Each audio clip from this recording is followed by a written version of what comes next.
Hey everybody, I am holding the iPhone 11 Pro, and you can tell it's a Pro because it has this big square with 3 lenses on it and a matte finish. Now, those are the first things you'll notice about it, but what's important about it is what it can do and what's inside. So let's check it out.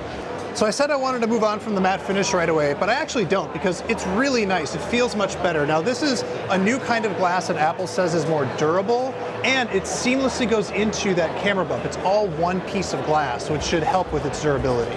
The other thing that you'll see on the outside is a new Super Retina XDR display. Now, what does all that mean? Well, it means that it can get even brighter. It can get up to 1200 nits, and it has a 2,000,000:1 contrast ratio. But I think most importantly for me, and maybe for you, is that it's 15% more battery efficient, so it should help your battery last longer. Apple says that the 11 Pro gets 4 hours more than the iPhone XS, while the 11 Pro Max can get up to 5 hours more than the iPhone XS Max.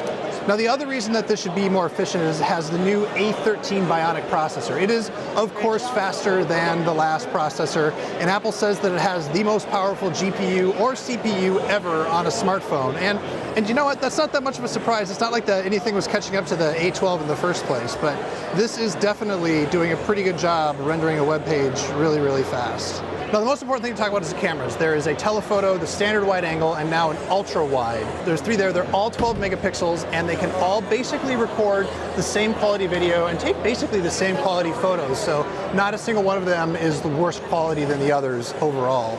So if we look inside the camera app, actually, weirdly, my favorite thing is this new redesigned camera app. So when you're in the standard 1X mode, the viewfinder fills the whole screen, which looks cool, but also lets you know the mode of photo you're taking without having to see a little button. You can go to the wide and it zooms in, or we can go all the way in with the telephoto.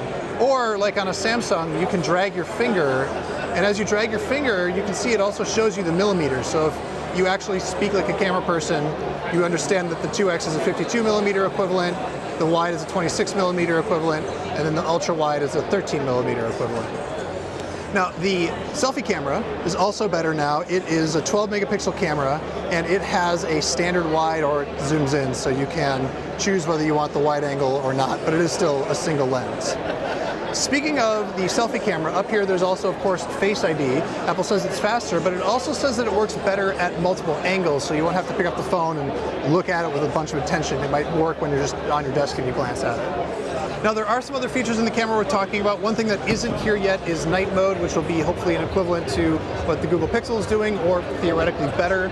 You also have this new quick capture feature, so instead of just taking a photo, I can hold my finger down and it'll start recording a video there, which is really nice. It works basically the way that, like, I don't know, Instagram works, which I much prefer that. The other thing that it's doing is a whole lot more machine learning. So if we take a photo here, they're doing a lot of analysis of what's in the photo, which will theoretically allow it to pick up things like they showed, like sweater grain and so on. I have no idea if it's actually happening here, but for certain scenes, they're doing a lot more neural analysis and machine learning on the photo itself to improve its quality. Now, there are a few other odds and ends to talk about. It comes in a new midnight green color, which hopefully we're gonna go see, and I deeply love the midnight green color. Like, way too much. It no longer has like the haptic 3D touch. You sort of do long presses instead to do that, and I don't miss that at all. It still uses a lightning port, wah wah, but it comes with an 18-watt charger in the box, finally, and that 18-watt charger uses USB-C, finally. So, you know, baby steps, we're getting there. So that's exciting. So this iPhone 11 Pro starts at $999. The iPhone 11 Pro Max starts at $1099. You can get different storage options to bring the Pro Max all the way up to, I think, $1,450. Pre-orders start on September 13th, and they start shipping on September 20th, so really quick.